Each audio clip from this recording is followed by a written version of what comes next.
स्वागत है आपका बियॉन्ड हॉली चैनल पर, जहां हम हॉलीवुड की रहस्यमयी, हॉरर और फैंटेसी फिल्मों को विस्तार से समझते हैं। आज हम बात करेंगे उस फिल्म की जिसने ड्रैक्युला, फ्रैंकेनस्टीन और वेयरवुल्फ तीनों को एक ही कहानी में टकरा दिया।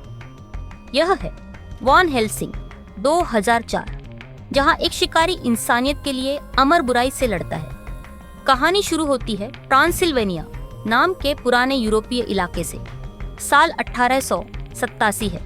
रात के अंधेरे में मशहूर वैज्ञानिक डॉक्टर विक्टर फ्रैंकेनस्टीन एक जीवित प्राणी बना रहे हैं। वो बिजली और विज्ञान से एक मृत शरीर को जीवित कर देते हैं और बनते हैं फ्रैंकेनस्टाइन की मॉन्स्टर। लेकिन असली शैतान तो उनके पीछे है, काउंट ड्रैक्युला।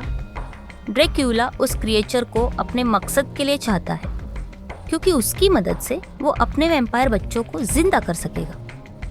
फ्रैंकेनस्टाइन उसे देने से इनकार करते हैं तो ड्रैकुला उन्हें मार देता है, लेकिन मॉन्स्टर भाग जाता है और सबको लगता है कि वो मर गया। अब कहानी आती है वाटिकन सिटी, जहां एक रहस्यमयी योद्धा Gabriel Van Helsing Hugh Jackman church के आदेशों पर दुष्ट प्राणियों को खत्म करता है। वो रोम में एक मिस्टर हाइड डॉक्टर जैकेल को मारता है, जो इंसान और दैत्य दोनों है। लेकिन लोग वॉन हेल्सिंग को कातिल समझते हैं, क्योंकि उन्हें उसके पीछे की सच्चाई नहीं पता। वॉन हेल्सिंग को द वेटिकन बुलाती है, जहां उसे उसका नया मिशन दे दिया जाता है, काउंट ड्रैकुला को खत्म करना। क्योंकि ट्रांसिल्वेनिया का गांव पिछले सैकड़ों सालों से ड्रैकुला के आतंक में जी रहा है। उसे साथ में मिलता है काल, एक हास्यप्रद लेकिन बुद्धिमान भिक्षु, और उसका साथी। ट्रांसिल्वेनिया में एना वलीरियस केट बेकिनसेल नाम की एक योद्धा महिला अपने परिवार के आखिरी सदस्य के रूप में ड्रैकुला से लड़ रही है। उसका भाई वेलकान भी ड्रैकुला के पीछा करते हुए एक भेड़िए के हमले में मारा जाता है, लेकिन असल में वो अब वेयरवुल्फ बन चुका है। अन्ना और वैन हेल्सिंग की मुलाकात होती है और दोनों मिलकर ड्रैक्युला को रोकने का संकल्प लेते हैं। ट्रांसिल्वेनिया में दिन में धूप नहीं पड़ती, क्योंकि वहाँ ड्रैकुला की 3 पत्नियां वेरोना, मरिश्का और अलेरा आसमान पर राज करती है। एक जबरदस्त सीन में वे गांव पर हमला करती है। वॉन हेल्सिंग अपने क्रॉसबो और हथियारों से उनसे लड़ता है। एक वैम्पायर मरिश्का मारी जाती है, बाकी 2 भाग जाती है। लेकिन इस हमले से पता चलता है कि ड्रैकुला किसी गुप्त प्रयोग में लगा है। वॉन हेल्सिंग और एना को एक गुप्त महल मिलता है, जहां ड्रैकुला ने फ्रैंकेनस्टाइन के मॉन्स्टर को कैद कर रखा है। ड्रैकुला उस पर प्रयोग कर रहा है, क्योंकि उस क्रीचर की बिजली से चलने वाली जीवन शक्ति उसके हजारों वैम्पायर बच्चों को जिंदा कर सकती है।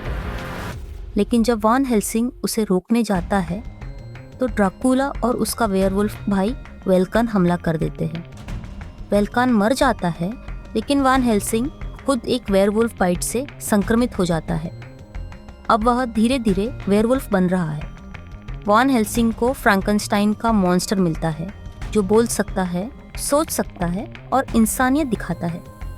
वह कहता है, मैं बुरा नहीं हूँ, लेकिन मैं ड्रैकुला की ताकत की चाबी हूँ। वॉन हेल्सिंग उसे बचाने की कोशिश करता है, लेकिन ड्रैकुला के आदमी इगोर उसे पकड़ लेते हैं। वॉन हेल्सिंग और एना पीछा करते हैं और उन्हें पता चलता है कि ड्रैकुला का असली महल एक बर्फीले पहाड़ के पीछे है, जहां सिर्फ जादू से पहुंचा जा सकता है। वॉन हेल्सिंग और आना फ्रैंकेनस्टाइन मॉन्स्टर की मदद से ड्रैकुला के महल में पहुंचते हैं। वहां ड्रैकुला अपने बच्चों को जिंदा करने की कोशिश कर रहा है, लेकिन तभी वॉन हेल्सिंग पूरी तरह वेयरवुल्फ में बदल जाता है। ड्रैकुला और वॉन हेल्सिंग में जबरदस्त लड़ाई होती है। यहाँ एक बड़ा ट्विस्ट सामने आता है। ड्रैकुला और वॉन हेल्सिंग दोनों ही अमर आत्माएं हैं। वॉन हेल्सिंग वही आर्कएंजल गब्रियल है, जिसे श्राप के कारण इंसान के रूप में धरती पर भेजा गया था, लेकिन अब वो एक डिवाइन वेयरवुल्फ बन चुका है, जो ड्रैकुला को मार सकता है। वॉन हेल्सिंग ड्रैकुला को फाड़कर मार देता है। सारे वैम्पायर बच्चे मर जाते हैं। ट्रांसिल्वेनिया आज़ाद हो जाती है। लड़ाई खत्म होने के बाद वॉन हेल्सिंग अपने वेयरवुल्फ रूप में ही होता है, और गलती से एना को मार देता है। सुबह होते ही वो अपने सामान्य रूप में लौट आता है और अपनी गलती से टूट जाता है। आखिरी सीन में वो एना का दाह संस्कार करता है और उसकी आत्मा को शांति मिलती है। वैन हेल्सिंग और काल सूर्यास्त की ओर जाते हैं, यह जानते हुए कि बुराई खत्म हुई, लेकिन उसका बोझ अब भी उनके कंधों पर है। वैन हेल्सिंग इंसान और भगवान के बीच फंसी आत्मा का प्रतीक है, जो अच्छाई के लिए लड़ता है, भले ही उसे खुद नरक झेलना पड़े।